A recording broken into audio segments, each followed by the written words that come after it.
നമസ്കാരം. Daily news ശുഭദിനത്തിലേക്ക് സ്വാഗതം. അറിവും അനുഭവവുമുള്ളവരുടെ വാക്കുകൾ നാം കേൾക്കണമെന്ന് പറയുന്നത് എന്തുകൊണ്ടാണ്? ഇന്നത്തെ ശുഭദിന ചിന്തയിലേക്ക്.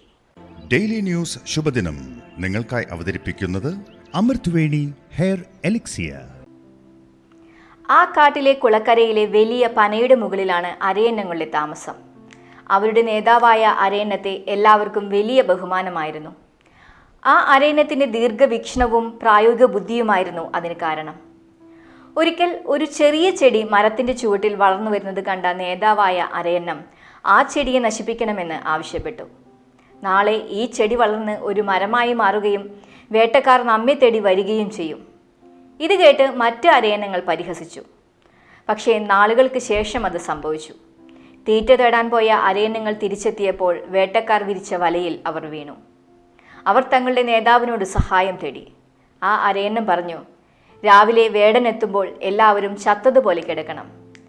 അവസാനത്തെ പക്ഷിയെയും വേടൻ വലയ്ക്ക് പുറത്തിടുമ്പോൾ ഞാൻ ഒരു ശബ്ദമുണ്ടാക്കും. എല്ലാവരും ഒരുമിച്ച് പറന്നുയരണം.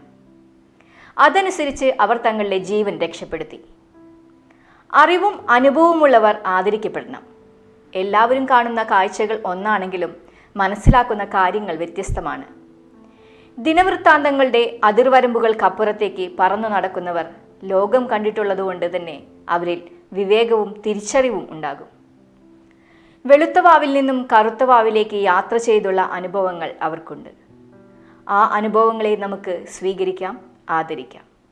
ശുഭദിനം.